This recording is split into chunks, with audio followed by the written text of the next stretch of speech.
Welcome back to another edition of the fatboyz Dynasty podcast hosted by the Fantasy Holics.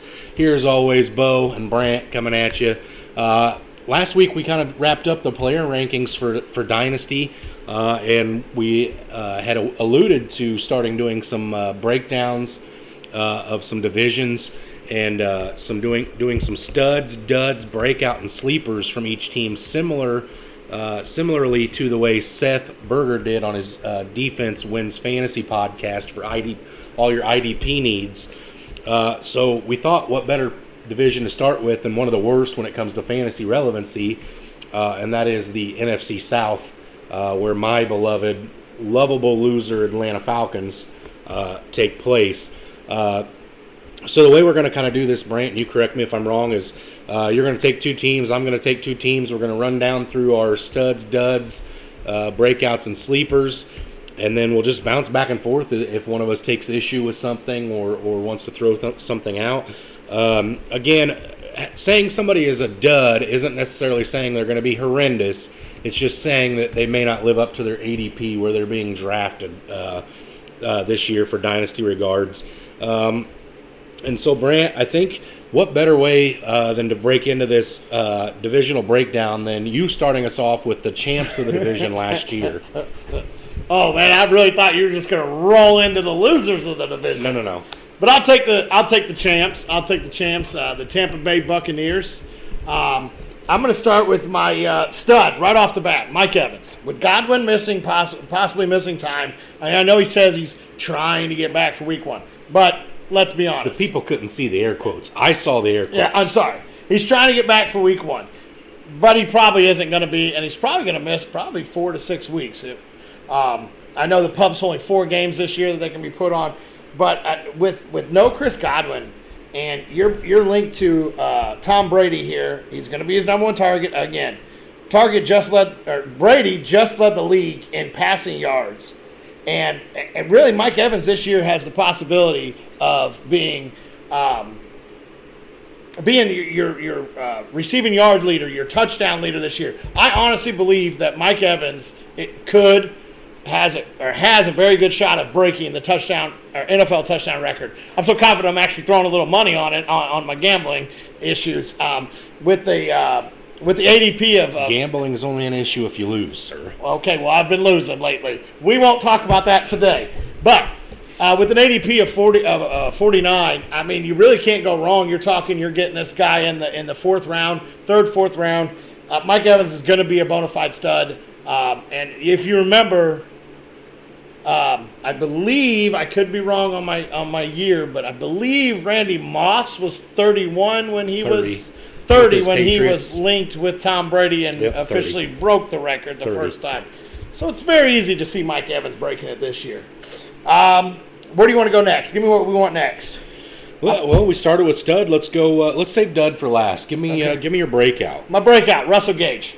Okay. He was recruited to Tampa Bay by Tom Brady during free agency. He absolutely wants to come. I mean, wow, stuttering already. Tom Brady really wanted Russell Gage there, and his ADP is 148. 148. So you're getting Tom Brady's number 2 wide receiver down there and after the 10th round. Absolutely, give me this all day. He's going to fill in for Chris Godwin while he's gone. You're talking, pardon my air quotes again here, because you'll see him, they won't. Right. Gronk is retired. He came out and said today, even if Tom Brady calls him, he ain't coming back. But Gronk is retired and Godwin missing time. So you're telling me I get the number 2 target for Tom Brady for at least probably the first 4 weeks in the 12th round or later? Give me that all day long. He should have an easy breakout year. He's gotten better every year that he's played. He's no longer buried behind Julio Jones and Calvin Ridley. He's getting the option. No, now he's buried behind Chris Godwin and Mike Evans. Well, not really Chris Godwin to start the year. Right. I'm telling you, his ADP could possibly pay off in those first 4 to 5 weeks. If people don't leap for Russell Gage and he falls to where his ADP is now and it doesn't skyrocket when we get the definitive answer about how much time Godwin's missing and things like that. Yeah, I think Russell Gage is an absolute steal at his ADP because he's startable until Godwin comes back. Absolutely. After Godwin comes back, you probably want to take him out of your lineup, see where things sit. But he's 100% startable. But you also got to remember, it normally takes a player a year to recover, and then a whole season to really get back to his normal stride. Absolutely. Chris Godwin would be, if he returns week 1, will only be 10 months removed from tearing his ACL. Let's go out to my sleeper here. My sleeper is Rachaad White, drafted in the 3rd round. Ronald Jones has gone to Kansas City. He should easily slide into the number 2 role there. I don't see Keyshawn Vaughn competing too much for it. And he's sitting there behind Leonard Fournette, who we know in the past has had injury history. I think a sleeper is – I really do think White here is a sleeper. You're getting him at the 116th pick. So, 11th round there? 11th round. So, I mean, this guy's just a sleeper. I'm definitely willing to throw a dart at him. He's going to get plenty of passing down. I'm assuming Giovanni Bernard probably won't make it out of training camp this year. You'll probably see White, Fournette, and Vaughn. So I really like Rachaad White this year. So my dud, this is once again based off of ADP now. So Chris Godwin is my dud. I know everybody's out there listening to it. He's still being drafted in the 5th round, and this guy could possibly miss half or even more of the season. He tore his ACL week 10 last year. I don't see how it's possible of him coming back at all. Chris Godwin being drafted in the 5th round is outrageous. I don't see how are you going to draft Chris Godwin to be your wide receiver 2 when you're not even sure when he's going to be coming back. Yeah, let's just, Brant, if I may, because I like the point you're bringing up there. Let's talk about some of the wide receivers that are going in that area with him, okay? You've got, I'll just throw out some names, and you tell me why you'd take these guys over him, okay? Okay. You got Jerry Jeudy.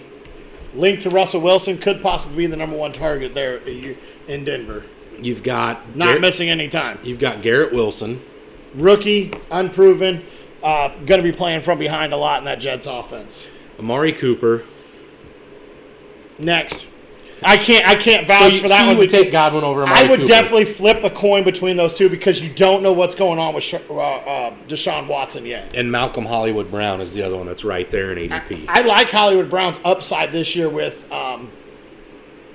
Kyler Murray. Sorry, drew a complete and utter blank there. But I absolutely like Hollywood Brown's upside there. I don't think that I think he definitely will, by the end of the season, will probably have better numbers than Chris Godwin because he's not missing that much time. And Hopkins is missing time, so Brown is sliding into a number 1 role. Yeah, I think it's worth mentioning, too, when you talk about Chris Godwin and coming off the ACL. This is a wide receiver who's very shifty, okay?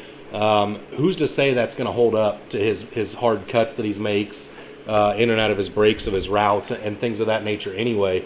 I'm not entirely sure that he ever is as dynamic as he once was after an injury like that. I know modern science and sports research and doctors for sports medicine are getting a lot better, and he should still be very viable. But if I'm sitting in a dynasty startup draft and you're telling me I've got the chance to take Godwin, who's missing time this year, and I don't know what he's going to look like moving forward. Tom Brady's not going to be there forever. Chris Godwin's only on a 1-year, 1-year prove-it deal? No, he got franchise tagged again, yeah. Did he not? Yeah. So he's not tied to the Bucs situation either, but you're telling me I have a chance to take Garrett Wilson, who's with Zach Wilson, for the foreseeable future. I think I'm taking Garrett Wilson over him just because of the fact that the injury concern's not there.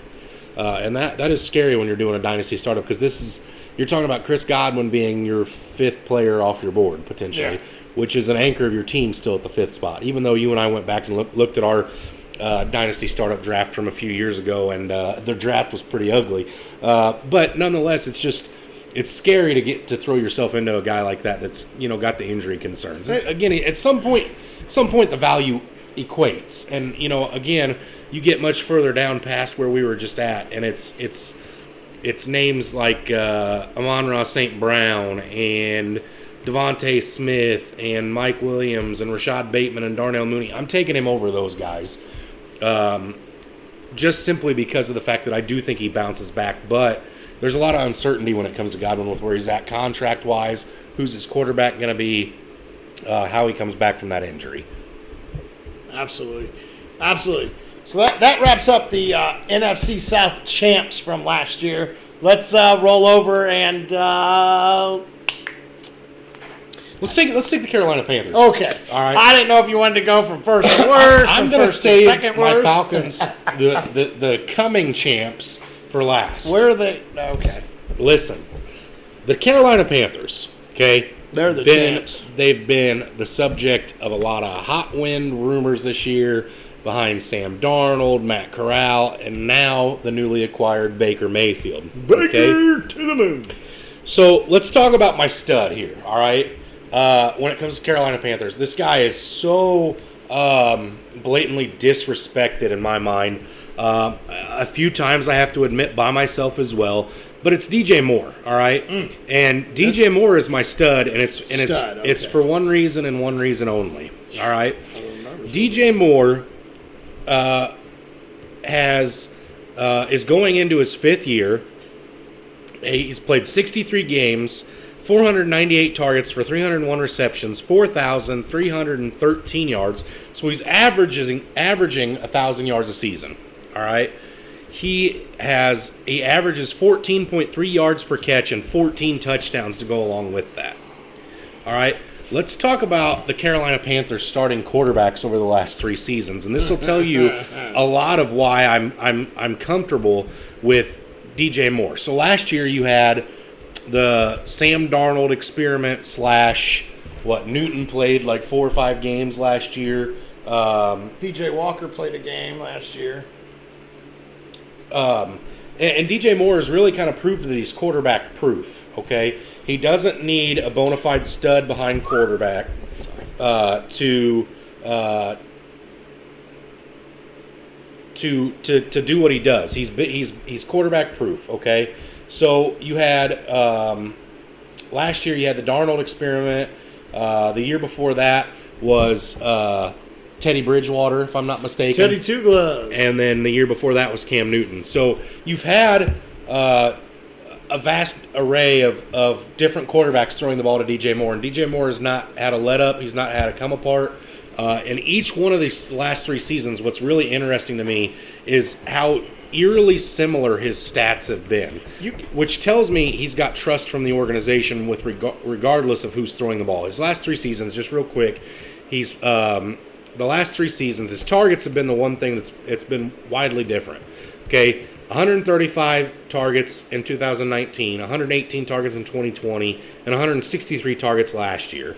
And he turned those into 87 receptions, 66 receptions, 93 receptions. This one is the really interesting number. His yards the last 3 years: 1175 in 2019, 1193 in 2020, and 1157 in 2021, and all 3 years were 4 touchdown apiece seasons. Okay, so DJ Moore is just quarterback proof. I mean, that's all there is to it. He's not somebody that I think is going to have to, be tied to a great quarterback to have his numbers. Okay, absolutely. DJ Moore, I want to throw a little something in because you know I love DJ Moore. This man was quarterback proof all the way through college. Also, he played at the University of Maryland and still was hanging 1,000-yard seasons here. I'm sorry, he still hung 1,000-yard season in 2017. He didn't play full season 2015, and he had 41 receptions for 637 yards, 15.5 yards per reception in his sophomore year. Absolutely, this guy is literally quarterback proof. I'm pretty sure that I could be wrong, but I believe he just got an extension last offseason. I think that sounds right. So. He's stuck in I don't want to say he's stuck, but he's tied to that franchise for a few more years to come. So DJ Moore, and ADP-wise, he's 10 picks higher than Chris Godwin. And deservingly so. I'm taking him well before Chris Godwin in my draft. Okay, so let's move right on into the breakout for the Carolina Panthers, and let's all agree that the quarterback situation's murky at best in Carolina. At best, yes. Right? So that leads me to maybe shy away from the quarterbacks, but not the guys catching the ball from the quarterbacks. none other than Terrace Marshall Jr. as my breakout here. Man, you really threw me for a loop here. I thought we were going to talk about a quarterback. We are not talking about a quarterback. I don't have a single quarterback on my list at all today. Neither do I today. All right, so Terrace Marshall last year had 13 games played. He had 30 targets for 17 receptions for 138 yards, 8.1 yards per catch, and 0 touchdowns. Okay, pretty murky numbers. But if we go back and look at his 3-year stint with the Louisiana State University, 106 receptions for 1,594 yards, averaging 15.2 yards per catch, and 23 touchdowns. So this dude was an absolute stud in college, you know, having quarterbacks like Joe Burrow coming out the same year as Joe Burrow after their national championship run. And was really, unfortunately, fourth in the pecking order last year behind Curtis Samuel, behind Robbie Anderson, and DJ Moore. This year, I think Terrace Marshall has a chance to step in to the number two target there, obviously leaving out Christian McCaffrey, for whether it's Baker or Sam Darnold. And Brant has just brought to my attention we have a pretty big trade in the National Football League. The New England Patriots have traded wide receiver N'Keal Harry to the Chicago Bears. So there's some competition in town. N'Keal Harry could be interesting potentially. I think that also makes Devontae Parker a little bit more interesting. But we'll talk about that on a different episode. Yeah. So there you go. Some breaking news as we're sitting here recording our fatboyz Dynasty podcast. So, again, Brant, Terrace Marshall, what's your take on Terrace Marshall? Terrace Marshall showed flashes in college of being a gadget guy there in Florida, and I believe he had a few good games last year. Once again, with the murky quarterback play, this is absolutely, you got to measure your breakout. I like Baker Mayfield in Carolina. I think that he's going to make these wide receivers a little bit better. It's, you know, he was drafted before Darnold in that same draft. Yeah. Am I wrong? I do believe they're both in the same draft. I thought Darnold was also the number 1 overall pick in his draft. I could be spacing here. But either way, he has better deep ball accuracy, and Terrace Marshall, he came out as a speed guy. I absolutely love him to have a possible breakout year. I'm checking this right now. Darnold is going into his 5th season. So let's see. Baker is Sam Darnold, number 3 overall to the Jets. Every once in a while, just like a steak gets a trash can once in a while. Whoa! What steak's getting a trash can? You mean what trash can's getting a steak? Either way. All right. Anyway, moving right along here into my sleeper. All right. But before I get to my sleeper, unfortunately, I have to do my dud because it feeds into my sleeper. Okay. My dud in the Carolina Panthers offense is none other than Christian McCaffrey. Okay. Oh, Lord. Christian McCaffrey has only managed to be on the field for 10 games the last 2 years. All right. In his career, Christian McCaffrey has played 58 games. He's had 781 rushes for 3,587 yards, 4.6 yards per attempt, and 30 touchdowns. Through the air, he's had 357 receptions for another 3,015 yards, 8.4 yards per catch, and 17 touchdowns. Listen, Christian McCaffrey is only a dud for the simple fact that Christian McCaffrey is coming off the board at the 5th overall player in Dynasty I startups. absolutely agree with this dud. Okay, so I'm not saying Christian McCaffrey is a dud because when he plays, he puts up the numbers. But if I'm drafting a guy in the first round, I expect him to play. Okay? Again, at certain points, if you have the 12th overall pick in the first round, you're not going to not let Christian McCaffrey go unless it's a super flex. Okay? So the issue becomes if you draft Christian McCaffrey at his ADP or near his ADP and he misses 4 or 5 games, he's going to finish significantly lower than where he was drafted. Okay? And then it starts to become a trend. So with Christian McCaffrey the last 2 seasons, and again, I know he played 3 games in 2020 and 7 games in 2021. And in PPR formats, respectively, he finished 53rd and 38th. Okay? So he's finishing probably in both those years around 35 to 48 picks lower than where he's being drafted. I mean, in 2019, he finished as the running back 1. He was the consensus number 1 pick in dynasty startups. And then he finishes as 53rd overall running back. You're not happy drafting a guy 52 spots earlier than his finish. So it's tough to say Christian McCaffrey and dud in the same sentence. But again, the injuries are a concern. And, that brings me to my sleeper. And I see the name you have pulled up. That is not the name I have as the sleeper. The sleeper for me is Chuba Hubbard. Chuba Hubbard was the guy that replaced Christian McCaffrey when Christian McCaffrey got hurt last year. He played 17 games, or he dressed 17 games last year, 172 attempts, 612 yards, averaging 3.6 yards per attempt for 5 touchdowns, and he sprinkled in with that 25 receptions for 174 yards and 1 touchdown. Now, what I want to say is, in 2019, when Chuba Hubbard was at the University of Oklahoma State, okay, put up one of the best college football seasons we'd seen from a running back in quite some time. That year, he had 328 rushes for 2,094 yards, 21 touchdowns, and he also added 23 receptions and 198 yards through the air.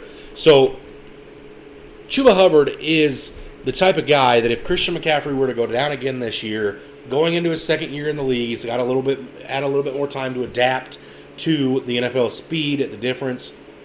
This is a guy that the offense doesn't have to take a single step back. Now, I'm not saying if Chuba Hubbard played 17 games as the starter for the Carolina Panthers that he would see, in excess of 100 targets like Christian McCaffrey has done. But I'm saying this is a guy that he's good enough, he's got enough skills that if Chuba Hubbard were the starter for 17 games and Christian McCaffrey didn't exist, he would be a guy that we would talk about drafting in the top 2 or 3 rounds just because of the volume that he's going to get.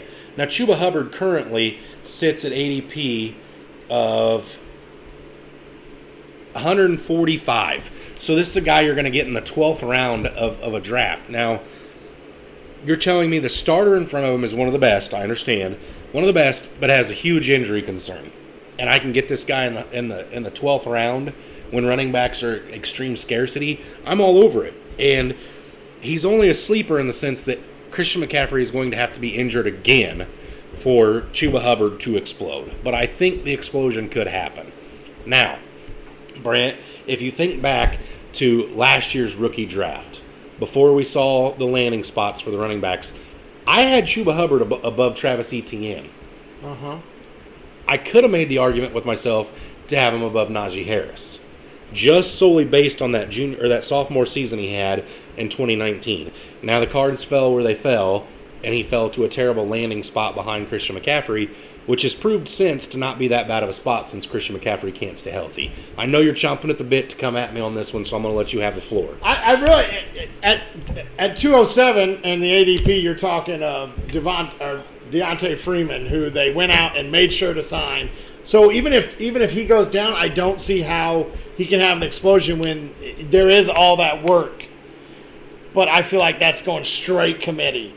And I don't see how either one of these guys can jump ahead because, yes, Hubbard did have some very, very good games he did see, but even where he did see something in every single game last year, by the way, some way or minus week 11. But in some way or form, he did have fantasy points in every week.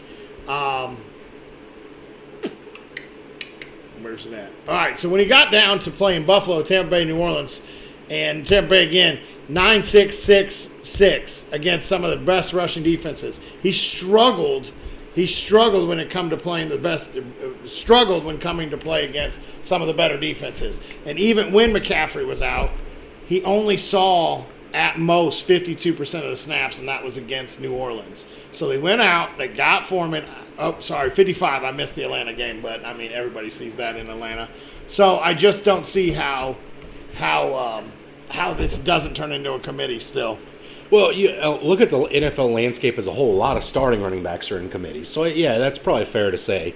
But I do think Chuba Hubbard is vastly more talented than Dante Foreman.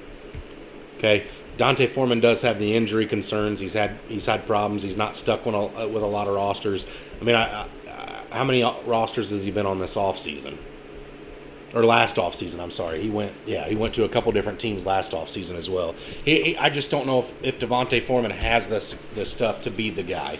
But nonetheless, there's going to be some differences here when you talk about sleepers and breakouts, and I'm a lot higher on Chuba Hubbard than most. So that it's fair. Maybe he's not the sleeper. Maybe he is. We'll see. But again, if Christian McCaffrey plays 16 games, the rest of the running backs are useless in Carolina, so it doesn't matter. Absolutely. Don't worry. When I go over to these New Orleans Saints, there's somebody I'm higher on than most that you'll go ahead and take a nice little swing on me. I'm sure.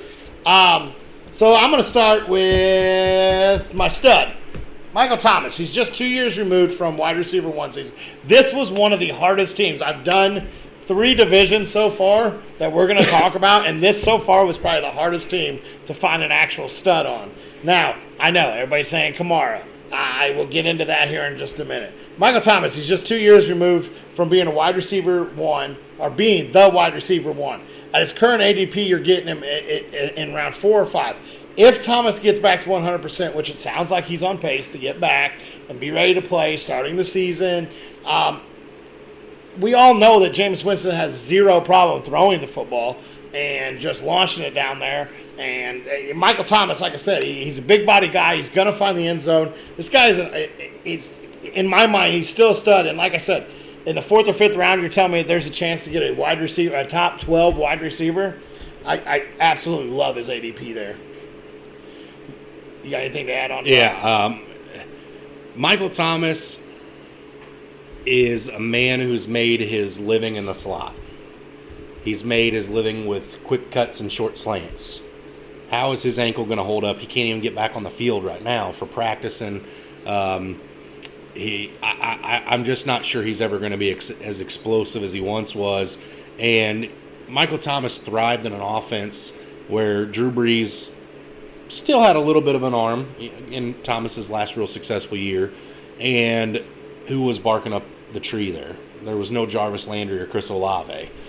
So I'm a little nervous about Michael Thomas. Not enough that I'd take him out of my top 36, which I had him in, and you did not a couple weeks back. If you think back to that wide receiver thing, I just don't know if I could be on board with having him as my stud with some of the other names that are on the roster there in New Orleans. Okay. Well, I'm going to roll into my dud on that one then. I have Alvin Kamara as my dud. Right now he's got a pending suspension. We're not sure of how many games he is missing. And the only reason he's really a dud is because, like I said, Kamara should be a stud. And he would be, but he's a first-round ADP, and if he misses any time whatsoever for a suspension, I just don't see a way he lives up to his ADP. I believe he's, what? He's actually around 2 ADP, the 7th pick on the second Wow, round. that has slid a lot since I've done this, because last time I looked, he was 110 or 111, so...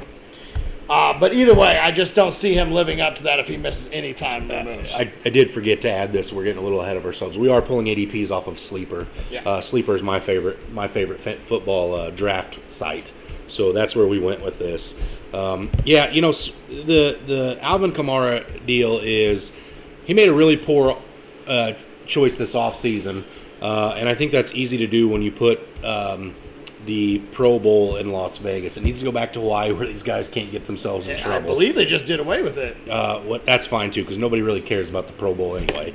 But nonetheless, I do expect it's interesting because the news is starting to break around Deshaun Watson, right? And it sounded like they're going to go after an indefinite, at least a year suspension.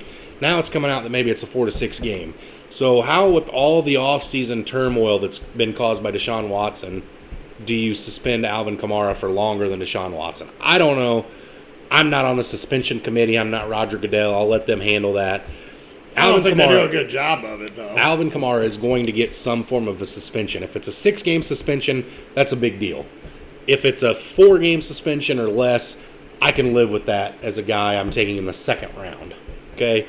But 6 games probably pushes Alvin Kamara into the late third for me. So Absolutely. So, I'll go into my sleeper. You already said his name once. Jarvis Landry. A lot of people are sleeping on the fact that that he went to New Orleans. 5 out of 8 seasons, Jarvis Landry has finished as a wide receiver 2. And he's done it with some questionable quarterbacks. Baker. And Miami Dolphins Ryan Tannehill wasn't much better. Yeah. So you're telling me that there's a guy that is the 161 overall pick and ADP wise, and he's finishing. So you're talking what round 15. Round 15. Or 14. I'm sorry. 14, 15. And he's already shown that he can be a target hog. He's going to probably live in that slot role there in New Orleans, or if he gets moved all over the formation, I could definitely see this guy coming out and finishing as a high-end wide receiver 2 this year. I believe their defense took a little down tick. Let's look at the division they play. No, they got the Honey Badger. The defense is better, Honey Badger. Yeah, because Kansas City Chiefs defense was so great with the Honey Badger. Well, but this is the best version of the Honey Badger because he's back home. Oh, okay, cool. Yeah. Yeah, we're not going to go even into that. Seth, if you'd like to chime in on that one, by all means, I'd love to hear some about that because of the Honey Badger. And don't get me wrong, I loved him in Houston, but let's be honest, he's fallen off the cliff. But yeah, IDP is not my strong suit, Brant, all right? But mine isn't either, but Honey Badger. But, I definitely absolutely love Jarvis Landry and getting him this late. A guy that, like I said, 5 out of 8 seasons has finished as a wide receiver 2. And I already hit on it once. Winston has no problem throwing the football. Not at all. And that's why that leads me. He doesn't even care who he throws it to. Yeah. He's got that vision fixed. And we haven't seen it. It's going to be better. He ain't going to be running as much, probably, since he tore his ACL. He won't have to run at all if he doesn't steal crab legs. That's true. That is true. Throwing the football brings me into my breakout. This man is being drafted after the 14th round. So if you wait on tight ends, yeah, I see you laughing over there. You know I'd have love for this guy. Adam Troutman's going into the year as New Orleans Saints tight end 1 with no real tight end backing him up. Taysom Hill. Taysom Hill is the only tight end behind him. All right, time out. I just gotta. I know you got more written down there, and I'm gonna let you have your moment. All right, but Adam Troutman couldn't do it last year when there was no other tight end on the roster, and there was no Michael Thomas. There was Taysom Hill throwing the football. There was no Jarvis Landry, and there was no Chris Olave, and I'm gonna leave it at that. You take over. I'm sorry. I'm definitely willing to take a late flyer pick on him. There was you did last year. Yeah, too. I did, and he's still sitting. Actually, I think I finally had to cut him to make room for Foreman after Henry went out. But there was no quarterback last year. You had Taysom Hill down there, and you hated Taysom Hill as much as the next person did because what did he do to fantasy value to every single pass catcher or running back in that offense? He Lamar Jackson did. Okay.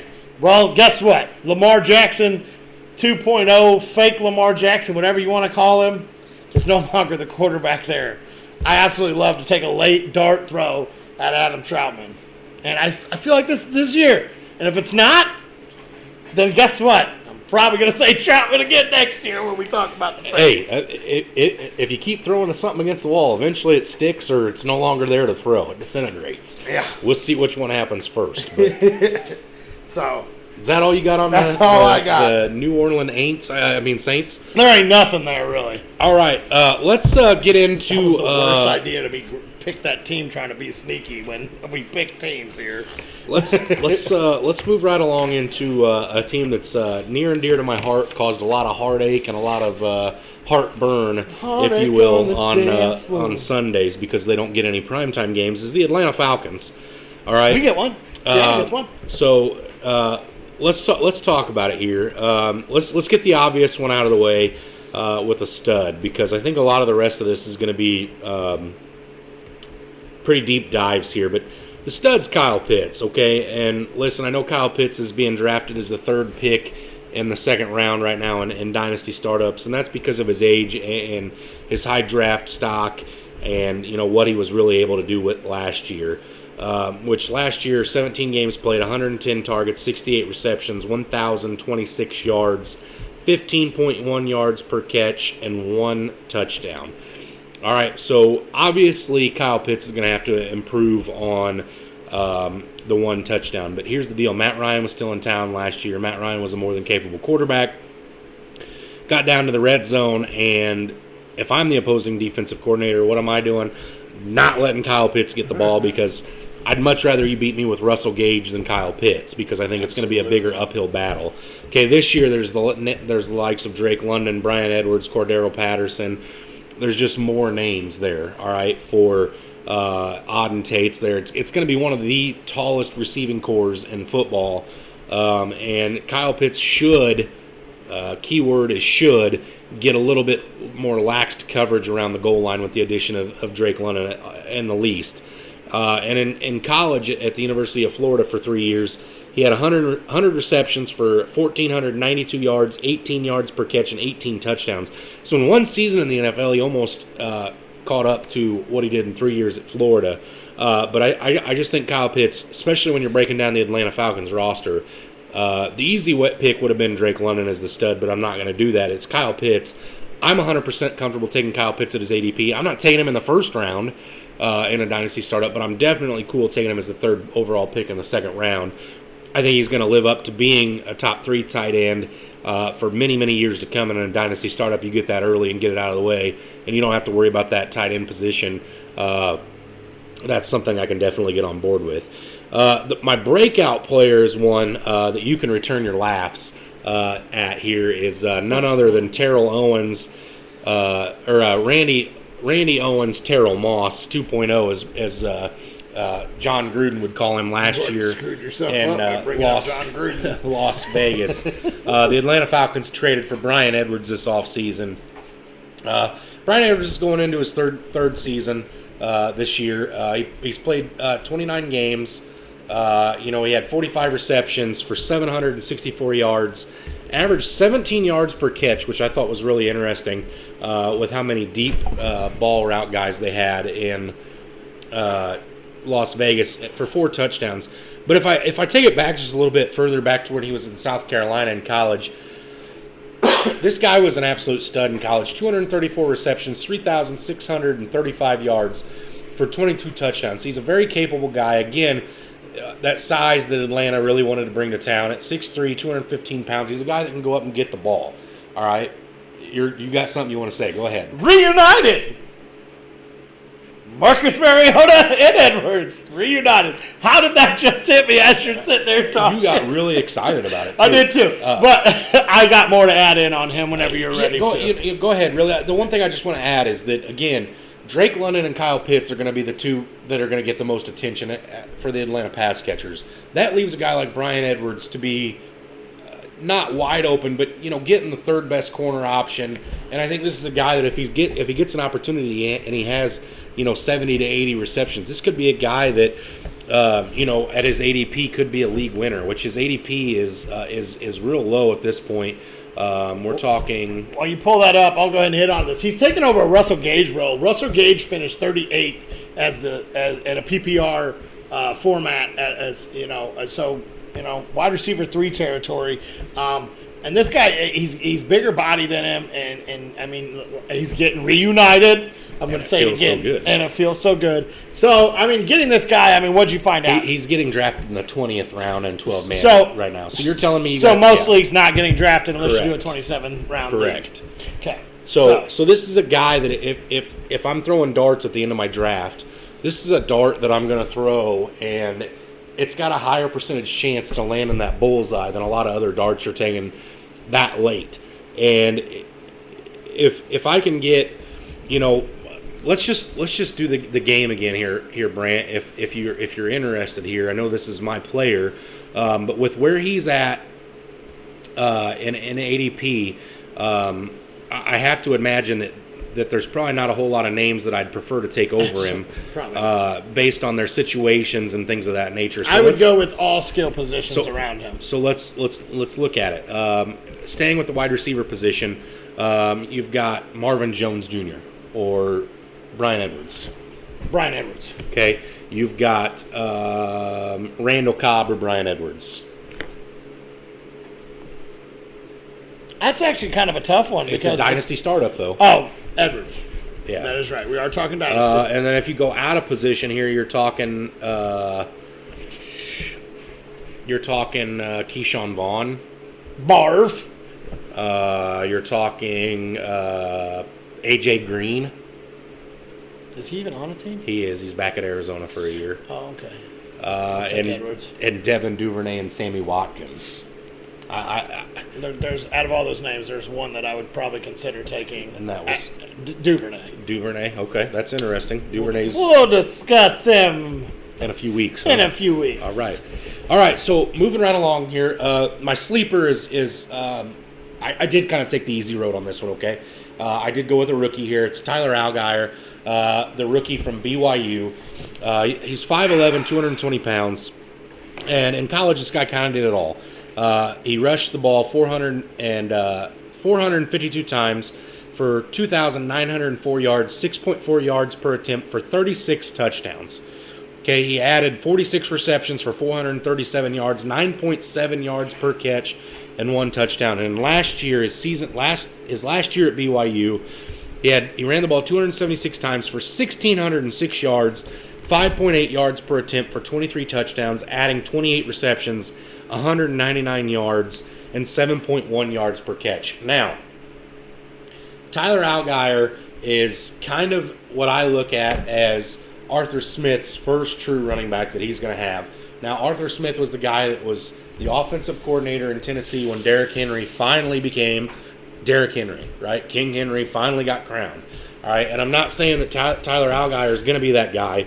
The offensive line's not great, but one of the things that Arthur Smith has so desperately been trying to establish since he became the head coach of the Atlanta Falcons is a run game. And last year it was Cordero Patterson and Mike Davis. As I throw up in my mouth with the Mike Davis thing. Hey, he's in Baltimore. He is in Baltimore. But again, Tyler Allgeier is just walking into a spot where the door is wide open. Okay, the door is wide open for him to carve himself out a nice role. I think we'll know come training camp. But again, as a rookie, you've got to work to earn your money, if you will. But he's being drafted at the 123rd spot, so he's going in the 11th round. But again, he's a running back that you're drafting that late that's got a chance to be a starting running back for the NFL. So for me, the possibilities are just too good to pass up that late. 111 missed tackles forced since 2020. Ranked 4th. Yeah, I absolutely love him as a sleeper. There's not much yards after contact. Ranked 1st. There's not a whole. There's Derrick Henry. If you agree with me as him as a sleeper, you're probably going to be on board with who I have as a dud for my Atlanta Falcons. You mean the guy? And that is none other than Cordero Patterson. One more thing about Tyler. Okay, go ahead. He once was a walk-on at BYU, which shows that this man is willing to work and put in the work. He's always been one to do whatever it takes to succeed, some would say. But, again, my dud is Cordero Patterson. He's going into his 10th season, and really up until last year, Cordero Patterson's kind of been an afterthought. How many leagues do you think Cordero Patterson was drafted in last year, Brian? Probably 4. Yeah, very, very few. 4. Somebody out there in an 88-round draft took him. But, yes, Cordero Patterson burst onto the scene last year with the Atlanta Falcons. Last season, he had 153 rushing attempts, 618 yards, 6 touchdowns, 52 receptions for 548 yards, and another 5 touchdowns. Now, the problem with that is his biggest source of competition in the backfield was none other than Barf Davis, Mike Davis. And when you add Mike Davis and Cordero Patterson into the backfield, one of them was bound to have good numbers because somebody has to. Okay, but Cordero Patterson still being drafted inside the 9th round as a running back, and I just think there's more competition this year with pass catchers because you have Brian Edwards, you have Auden Tate, you have Kyle Pitts, you have Drake London, and now in the backfield you've got Tyler Allgeier. So somebody is going to take away from Cordero Patterson, and I expect it to come from both pass catchers and running backs. And Cordero Patterson is a guy that I'm not saying I'm going to fade, but I definitely don't think I'm buying into him as the 100th player off the board where he's being drafted right now. So in a 10-man league, you're seeing him go on the back end of the 8th, early 9th. I think there's a lot of value to Cordero Patterson later in drafts, but I just can't get on board with taking him there. And it brings me up to the fact that he's a dud. And it's hard to say that because he probably was the best player on my Atlanta Falcons last year. But that takes us through the NFC South. I think next week we're looking at doing the AFC North, while one half of the fatboyz is going to be getting sunburnt on the shores of the Gulf Shore beaches. If there's any of you living down south and you hear distress codes of a beached whale, it may not be a beached whale. It may be a member of the fatboyz Dynasty podcast. But feel free to come buy him a beer. You could do that. You could or do a that. steak. Just don't take him to a buffet. Come up and slap me in the face because I don't think the Green Bay Packers have a top 36 wide receiver. That's fine too. But nonetheless, next week we'll come at you with the AFC North. Again, very excited to be going through this. I think you and I are going to butt heads quite frequently on this. But nonetheless, NFC South, check it off. It's done. Absolutely. I got nothing really to add. I'm excited to get into next week's episode. We definitely did get the worst division out first. Yes. As always, stay hungry. And stay fat, my friends.